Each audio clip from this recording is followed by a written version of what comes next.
उपस्थित सम्पूर्णमा मेरो हार्दिक नमस्कार।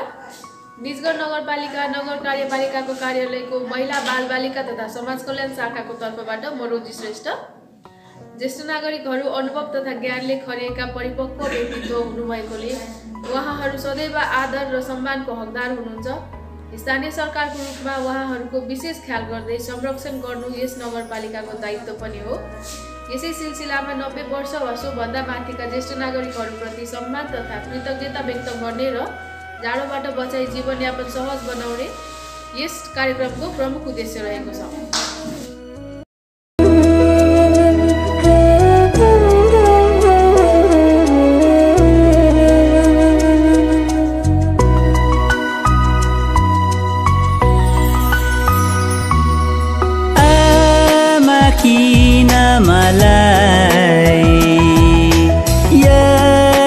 माया दिएको के गरी चुकाउनु तिम्रो ममतालाई।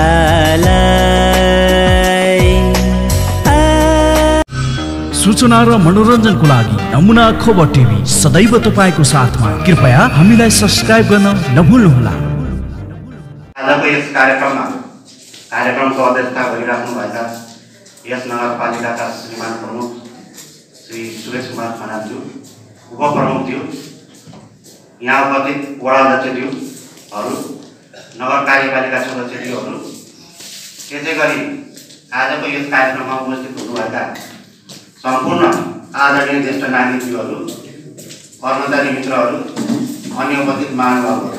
कुनै पनि समाज हामीले चाहेको समाज सभ्य समाज हो र सभ्य समाज भनेको विकास र प्रगति गरेर मात्रै हुँदैन। विकास र प्रगतिले तब मात्रै सार्थकता पाउँछ जब हामीले सभ्य समाजको सभ्य परिवारको निर्माण गर्न सक्दछौँ। र सभ्य समाजको एउटा चाहिँ मापन गर्ने आधार के हो भने हामीले हाम्रो परिवारमा समाजमा ज्येष्ठ नागरिकहरूलाई कस्तो किसिमको संरक्षण गरिराखेका छौँ, के कस्तो किसिमको ख्याल विचार गरिराखेका छौँ वा उहाँहरूले के कस्तो किसिमको सम्मान पाइराख्नु भएको छ, यो ज्यादै नै महत्त्वपूर्ण हुन्छ। ज्येष्ठ नागरिकहरू भनेको विभिन्न पेसाबाट विभिन्न किसिमको आरोह पार गरेर उहाँहरूसँग धेरै किसिमका अनुभवहरू हुन्छ, ज्ञान हुन्छ, कौशल हुन्छ, व्यावहारिकता हुन्छ। तिनीहरूको सदुपयोग गर्न हाम्रो लागि समाजको विकासको लागि, आर्थिक विकासको लागि, अन्य विभिन्न किसिमको पाटोहरूको लागि अत्यन्त महत्त्वपूर्ण हुन्छ। ज्येष्ठ नागरिकहरू सधैँ आदर र सम्मानको श्रद्धाको पात्र हुनुहुन्छ। जबसम्म उहाँहरूको सम्मान हुन सक्दैन तबसम्म हामीहरूको हाम्रो समाजको औचित्य हुन सक्दैन। यिनै कुराहरूलाई ध्यान गर्दै नेपालको संविधानको धारा 41मा ज्येष्ठ नागरिकको हकलाई मौलिक हकको रूपमा त्यसलाई प्रत्याभूत गरिएको छ। राज्यले ज्येष्ठ नागरिकलाई विशेष संरक्षण गर्नुपर्छ, सामाजिक सुरक्षा दिनुपर्छ भनेर त्यहाँ संविधानले व्यवस्था गरिएको छ। त्यसै गरी तपाईँ हामीलाई थाहा नै होला 2063 सालमा ज्येष्ठ नागरिक सम्बन्धी कानुन पनि आइसकेको छ। त्यसमा परिवारले ज्येष्ठ नागरिकहरूलाई, आफ्नो परिवारका ज्येष्ठ नागरिकहरूलाई उचित संरक्षण दिनुपर्छ, हेरविचार गर्नुपर्छ भनेर कानुनी संरक्षण पनि दिएको अवस्था छ। र तपाईँ हामी सबैलाई थाहा छ अहिलेको संविधान अनुसार नेपालमा 3 तहको सरकार छ। स्थानीय तह पनि स्थानीय सरकार हो। स्थानीय सरकारको हैसियतले नगरमा भएका, नगरपालिका क्षेत्रमा भएका ज्येष्ठ नागरिकहरूको लागि विशेष संरक्षणको कार्यक्रम ल्याउनु, उनीहरूको हकको लागि, कल्याणको लागि हामीले योजना बनाउनु हाम्रो दायित्व पनि हो स्थानीय सरकारको रूपमा। र त्यसै सिलसिलामा अहिले जाडोको महिना पनि छ। जाडोको बेलामा अब हामीले जो आज 90 वर्ष पटेका, 90 वर्ष पुगेका वा सोभन्दा बढीका चाहिँ ज्येष्ठ नागरिकज्यूहरूलाई हामीले चाहिँ ब्ल्याङ्केट र थर्मस वितरण गर्ने कार्यक्रम राखेका छौँ। र चाहिँ यो चाहिँ ब्ल्याङ्केट र थर्मस अलिकति ढिलो भयो, अझै अगाडि दिन पाएको अझै राम्रो हुन्थ्यो। तथापि अझै पनि जाडो भइसकेको छैन। र चाहिँ ब्ल्याङ्केट तपाईँहरूलाई चाहिँ एउटा चाहिँ ब्ल्याङ्केट र थर्मस हामीले चाहिँ हस्तान्तरण आज गर्छौँ। त्यसबाट चाहिँ अलिकति भए पनि तपाईँहरूको जीवनयापनमा जाडोको महिना छ, त्यसले केही सहजता ल्याउँछ, केही सहयोग पुर्याउँछ भन्ने हामीले आशा राखेर यो कार्यक्रम राखेका हौँ। निजगढ नगरपालिकाले विगतको वर्षमा पनि ज्येष्ठ नागरिकहरूलाई सम्मान कार्यक्रम राख्दै आएको थियो। त्यही अनुरूप जाडो मौसमलाई ध्यानमा राखेर हामीले न्यानो कपडा वितरण गऱ्यौँ भने एउटा ज्येष्ठ नागरिकहरूले हामीले पठाएका जनप्रतिनिधि र हाम्रो बिनगढ नगरपालिकालाई एउटा सम्झनाको स्वरूप पनि रहन्छ। उहाँहरूलाई सम्मान गर्दाखेरि गरिरहन पाउँदाखेरि हामीलाई पनि आनन्द हुन्छ। त्यसले गर्दाखेरि अघि सरले पनि धेरै कुरा भन्नुभएको छ, पहिलाको जस्तो होइन, अहिले एउटा संविधानले नै उहाँहरूको अधिकारलाई एउटा सुनिश्चित गरेर लगिसकेको छ।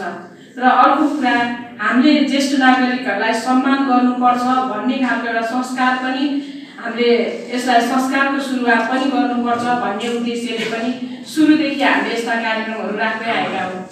र हामीले जस्तो धेरै कुराहरू हामीले ज्येष्ठ नागरिकबाटै सिकेका हुन्छौँ, घरका आफ्नो अभिभावक र हामीभन्दा ठुलाबाटै सिकेका हुन्छौँ। र आज हामीलाई यस ठाउँमा पुर्याउनको लागि पनि उहाँहरूले धेरै कुरा सिकाएर उहाँहरूको सहयोग, उहाँहरूको आशीर्वादले गर्दाखेरि आज हामी जनप्रतिनिधिहरू यस ठाउँमा उभिन सक्ने भएका छौँ। त्यसले गर्दा पनि हामीभन्दा पछाडिका अगाडिका पिँढीहरूलाई चाहिँ हामीले सम्मान गर्नुपर्छ र हाम्रो समाजमा चाहिँ ज्येष्ठ नागरिकहरूलाई सम्मानित बनाएर राख्यौँ भने हाम्रो समाजले पछि पनि यस्ता संस्कारहरूलाई अवलम्बन गर्छ भन्ने उद्देश्य पनि यसको रहन्छ। र हामीले अहिले ज्येष्ठ नागरिकहरूलाई ज्येष्ठ नागरिक मिलन केन्द्र भनेर नि स्थापना गर्नुपर्छ भनेर नगरपालिकाले बजेट पनि विनियोजन गरेको छ। अघि सरले पनि कुरा उठाउनु भएको थियो, प्रशासकीय प्रमुखले पनि धेरै राम्रा कुराहरू भनिसक्नु भएको छ, धेरै कुरा उहाँले समेटेर भन्नुभएको छ। र अहिले वडा नम्बर 6 मा पनि हामीले बजेटै विनियोजन गरेका छौँ। त्यसपछि 9 नम्बरमा पनि ज्येष्ठ नागरिकहरूको एउटा धर्मशाला भनेर पनि त्यहाँ भवन बन्दैछ र बिस्तारै हामीले प्रत्येक वडामा यसलाई राख्ने। तर यसलाई ज्येष्ठ नागरिकलाई राख्ने दिउँसो मात्रै राख्ने भनेर सरले भन्नुभएको थियो। दिउँसो मात्रै राख्नुको कारण चाहिँ के छ भने अब राति पनि राख्ने, सबै राख्ने व्यवस्था गर्दा झन् ज्येष्ठ नागरिकहरूलाई अहिलेको आफ्नो परिवारहरू व्यस्त हुने र उहाँहरूलाई चाहिँ झन् लगेर त्यहाँ थुपारिदिने काम हुन्छ कि झन् आफ्नो परिवारको मायाबाट टाढा हुन्छ कि, त्यसले गर्दाखेरि हामीले त्यो छुट्टै राख्ने ठाउँ भन्दा पनि दिनभरि बसेर उहाँहरूले गफ गर्ने ठाउँ, भेटघाट गर्ने ठाउँ, त्यस्ता ठाउँहरू बन्नुपर्छ भन्ने उद्देश्यले नगरपालिकाले सुरुवात चाहिँ गर्न थालेको छ। र त्यसपछि जस्तो अहिले हिजोको दिन जस्तो छैन, हामीले गाउँमा बसेर सबैजना छलफल गर्ने, दिनभरि गफ गर्ने, चौतारामा बस्ने, त्यस्ता दिनहरू बिस्तारै बिस्तारै हराउँदै गएको छन्। किनकि हिजोभन्दा अहिले शिक्षा पढलेख गरेको कारणले, रोजगारीको कारणले छोराबुहारीहरू, घरका मान्छे सबै आफ्नो आफ्नो काममा व्यस्त हुँदै गए र वृद्ध भएका बाबुआमाहरूलाई चाहिँ त्यो समय दिन नपाएको पनि हामीले धेरै घटनाहरू देखेका छौँ। विशेष गरी हाम्रो गाउँमा भन्दा सहर बजारमा चाहिँ यस्ता घटनाहरू थुप्रै देखिन्छन्। त्यही परिवारलाई पनि आफ्नै बाबुआमा बोझ भएको पनि हामीले देखेका छौँ। तर त्यस्ता कुराहरूलाई हामीले हटाउनुपर्छ र हाम्रा ज्येष्ठ नागरिकहरू बोझ होइन, हाम्रा सम्मान र हाम्रा आशीर्वादहरू हुन् भन्ने कुरा चाहिँ हामीले समाजमा सिकाउनुपर्छ र उहाँहरूलाई चाहिँ दिन बिताउनको लागि, बस्नको लागि सहज होस् भनेर त्यस्ता खालका कार्यक्रम ल्याउनुपर्छ भनेर हामी लागिरहेका छौँ। र बनेका चौताराहरूलाई व्यवस्थित गर्ने, त्यहाँ पङ्खाहरू राखिदिने, त्यस्ता कामहरू पनि नगरपालिकाले बजेट विनियोजन गरेर गरिराखेको पनि छ। र अझ पनि हामीले यहाँहरूलाई यस्तै सेवाहरू गरिरहन पाऊँ। हुन त हामीलाई अहिले 90 वर्षभन्दा माथिको मात्रै नभएर ज्येष्ठ 70 भन्दा माथिका सबै ज्येष्ठ नागरिकलाई न्यानो कपडा वितरण गर्ने रहर त थियो। तर के हुन्छ भने सबैजनालाई दिनलाई पैसाले पुग्दैन रहेछ, बजेट कम हुन्छ र विकास पनि गर्नु पर्यो र त्यता पनि दिनु पर्यो भन्ने हिसाबले सबैजना आउन सक्नु भएको छैन। त्यसले गर्दा हामीले वृद्ध भएकालाई चाहिँ दिँदै जाने, 1 वर्ष दिइसकेकालाई, पाइसक्नु भएकालाई फेरि यो वर्ष नदिएर नपाउनेलाई दिने भन्ने खालको एउटा नीति बनाएर त्यसरी चाहिँ गर्न लागेका छौँ। र हामीहरूलाई तपाईँहरूको सबै आशीर्वाद रहिरहनेछ भन्दै र मेरो भनाइ टुङ्ग्याउँदै र यो विशेष गरी यो के अरे शाखालाई पनि म धेरै धेरै धन्यवाद दिँदै, महिला विकास शाखा उहाँहरूले यो समन्वयको लागि भूमिका खेलिरहनु भएको छ र यसलाई सहज बनाउनु भएको छ, त्यसको लागि म धन्यवाद दिँदै मेरो भनाइ टुङ्ग्याउँछु। हवस्, नमस्ते, धन्यवाद। खाता लगाई सम्मान गर्ने प्रमुखज्यू, उपप्रमुखज्यू तथा प्रमुख प्रशासकीय अधिकृतज्यूको संयुक्त रूपमा ब्ल्याङ्केट तथा थर्मल ज्येष्ठ नागरिकहरूलाई हस्तान्तरण गरिदिनु हुन म हार्दिक अनुरोध गर्दछु।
यो निजगढ नगरपालिकाले जब हामी जनप्रतिनिधि भएर निजगढ नगरपालिकाको कार्यक्षेत्रमा हामी प्रवेश गरिसकेपछि हामीले निजगढ नगरपालिकाभित्र रहेका ज्येष्ठ नागरिकहरूको सम्बन्धमा अपाङ्गता भएका व्यक्तिहरूको सम्बन्धमा हामीले विभिन्न कार्यक्रमहरू सञ्चालन गर्ने क्रममा ज्येष्ठ नागरिकहरूलाई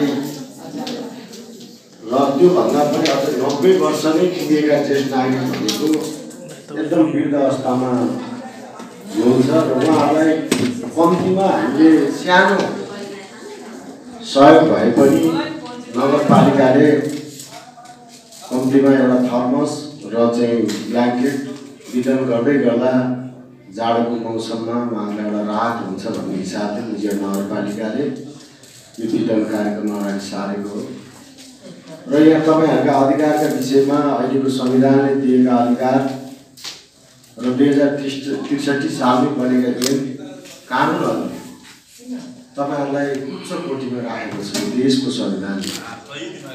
तपाईँहरूले आफ्नो घर परिवारमा भोलि हामी पनि त्यो अवस्थामा पुग्छौँ। आज हाम्रो उमेर कमै भए पनि हाम्रा अग्रज बुवाहरू हजुरबुवाहरू जुन हुनुहुन्छ, हजुरआमाहरू आमाहरू हुनुहुन्छ, त्यो पनि हामी त्यही दिशामा नै जाने, कुनै फरक छैन।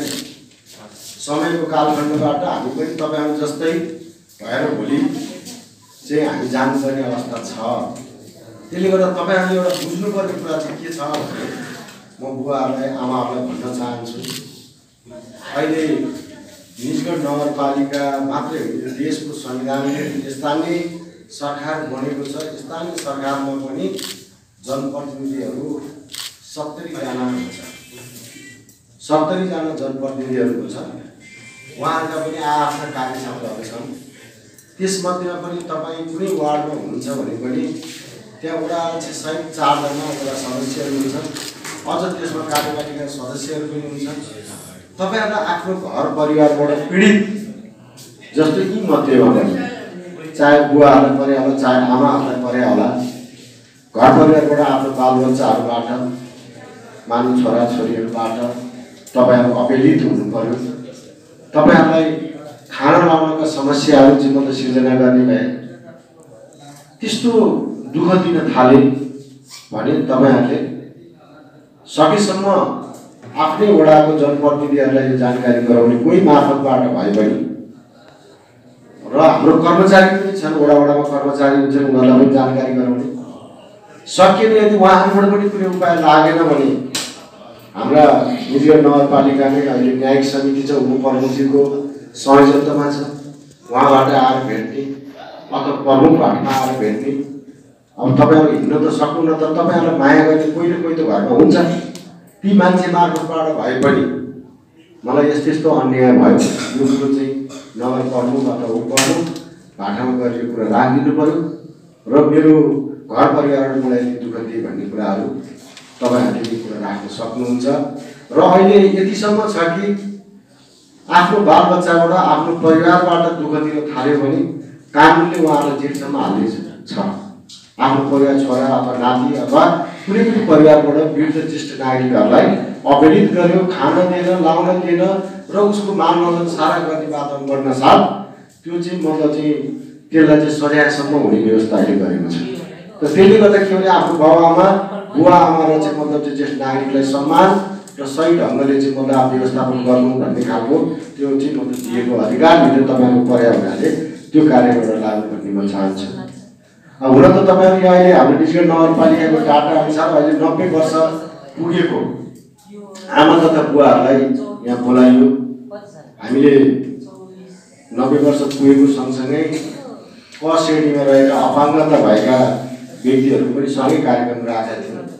तर अहिले मैले बुझ्दा के देखेँ भन्दा उहाँहरूको झन् हिँड्न सक्ने, घरमै सुत्नुपर्ने, उहाँहरूको लागि घरमै मतलब चाहिँ पठाइदिने भन्ने खालको कुराहरू एउटा चाहिँ मतलब भएको रहेछ। त्यसले गर्दा उहाँहरू आउनु पाउनु भएन। तपाईँहरू यहाँ अहिले हेर्दा 12-13 जनाको हाम्रो निजगढ नगरपालिका भरिमा 90 वर्ष पुग्नुभएका 12-13 जना हुनुहुँदो रहेछ होइन सर? भनिसकेपछि खासै धेरै पनि हुन्न रहेछ। त्यसले गर्दाखेरि मैले अधिकारको कुराहरू पनि गरेँ। निजगढ नगरपालिकाले वास्तवमा स्वास्थ्यकर्मी साथीहरूलाई पनि हामी आउन साथ प्रत्येक मतलब ज्येष्ठ नागरिकहरूको 80 वर्षभन्दा माथिका ज्येष्ठ नागरिकहरूलाई स्वास्थ्य सेवाहरू जस्तो भत्ता सुविधा घरकै मतलब लगेर दिने व्यवस्था जुन निजगढ नगरपालिकाले गरेको छ, तपाईँहरूकै हित तपाईँहरूले नै हुर्काएर बढाएर आज हामी यो ठाउँमा आएका छौँ र हामीले आफ्नो गाउँको बुवा आमाहरूलाई सेवा किन नगर्ने त भनेर हामी निजगढ नगरपालिकाको सम्पूर्ण अधिकारीहरू लागेका छौँ। त्यसमा तपाईँहरूको पनि साथ सहयोग छ। सामाजिक सुरक्षा भत्ताको सन्दर्भमा मैले तपाईँहरूलाई कुरा गरेको, जुन अहिले घर दैलो पुगेको चाहिँ छैन, केही गुनासाहरू छ भने एउटा कार्यालय मार्फतबाट हामी बाटामा पनि आओस्, हामीले गर्नुपर्ने सहजीकरणसम्म नै हामी गर्छौँ भन्दै तपाईँहरूको सम्मान गर्नु नै हामी पनि भोलि त्यो ठाउँमा पुग्नु हो। आज हामीले तपाईँहरूलाई सम्मान गर्न सकेनौँ भने भोलि हाम्रो पनि दिन त तपाईँहरू जस्तै हो। त्यसले गर्दाखेरि हामीले पनि हामी भोलि गएर चाहिँ तपाईँहरू जस्तै हुँदै गर्दाखेरि पनि हामीले त्यो ठाउँमा चाहिँ सम्मान पाओसै भनेर यो कार्यक्रमहरूलाई पनि अगाडि बढाएर गर्नुपर्छ। र यसले गर्दाखेरि के त भन्दा आमा बुवा जुन आउनुभयो आज निजगढ नगरपालिकाले सिर्जना गरेको जुन यो जाडोको महिनाको लागि थर्मस तातो पानी तताएर खाने र यसै गरी कम्बल ओढ्नको लागि यो कार्यक्रमलाई सफलता बनाउनको लागि तपाईँहरूबाट सहयोग भएको छ। तपाईँहरूलाई पनि म धन्यवाद दिन चाहन्छु। सकेसम्म हिँड्न नसक्ने मेरो भागिशाला पनि आएको छ, हिँड्न सक्ने कोही साथीहरू आउँदा चाहिँ अटोमै बरु घरसम्मै पठाइदिने व्यवस्थाहरू पनि गराइदिनु होला। धेरै पनि हुँदो रहेछ र कहाँ कहाँबाट आउनु भएको छ उहाँहरूलाई त्यो व्यवस्था गरिदिनु होला। र तपाईँहरू यहाँ आउनुभएको छ र केही नगरपालिकाले केही खानेकुराहरू बनाएको छ, त्यो खानेकुरा चाहिँ तपाईँहरूले खाएर गइदिनु होला भन्दै तपाईँहरूको आशीर्वाद सदा हामीलाई लागिरहोस्। यो निजगढको भलो